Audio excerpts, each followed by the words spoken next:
Candy is one of the example of products that can be processed using evaporators. Evaporators are used to remove excess water content from syrups and molasses, resulting in a more concentrated product.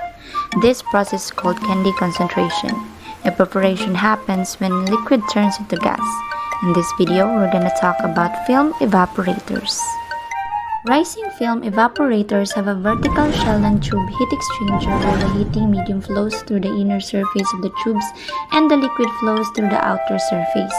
The term rising film refers to a thin layer of liquids that rises against gravity through a heated tube or vessel. The process is rather straightforward. The liquid is heated by a heating medium, it starts to boil and form bubbles.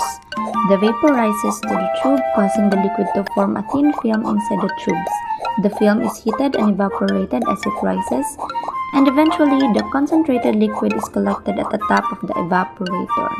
For the advantages, high efficiency, efficient in evaporating large volumes of liquid in short amount of time, low residence time which minimizes the chances of degradation of thermal damage to the product, low fouling because the liquid film flows to the surface of the tubes, low energy consumption, and suitable for heat-sensitive products because of the low residence time and gentle heating. And lastly, high capacity, which can process large volumes of liquid in a short amount of time.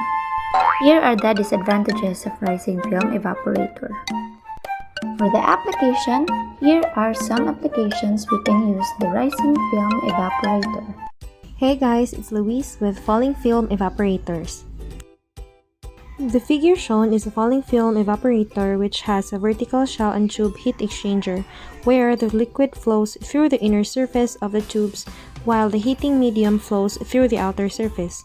This type is useful in applications where temperature driving force between the heating medium and the liquid is small, which makes it suitable for use with temperature-sensitive products. Typical applications for this are the concentration of dairy products and sugar solutions. Let's check out this video together to find out how a falling film evaporator works.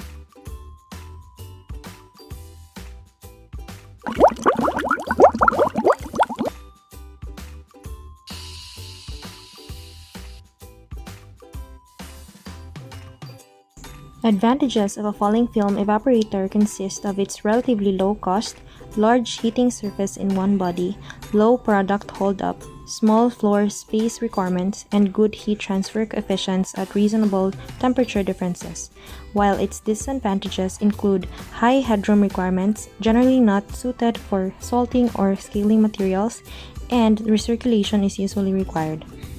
So let's say you have a rubber, latex, gelatin, and fruit juice, but you can just subject them to the previous mentioned evaporators because these materials are so viscous and heat-sensitive liquids. Having these types of properties is quite a challenge in the chemical process.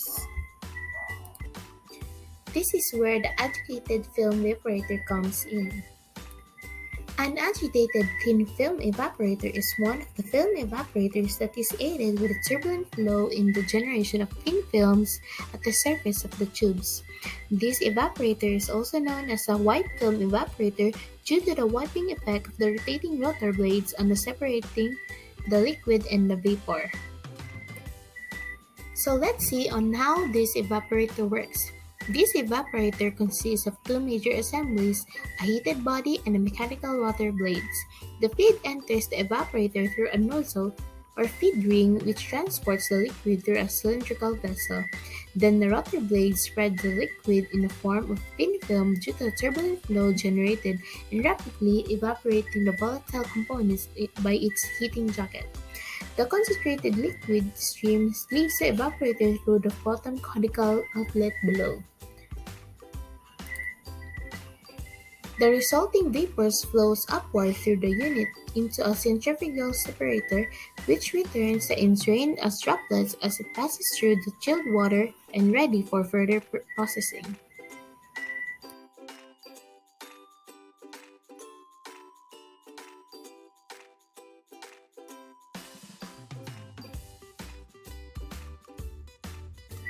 The use of evaporators in these industries can provide several benefits such as reducing transportation costs by producing more concentrated product and extending the shelf life of the product.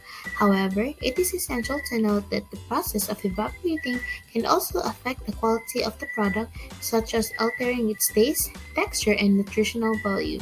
Therefore, care must be taken to ensure the process conditions are optimized for each product to achieve the desired quality and consistency.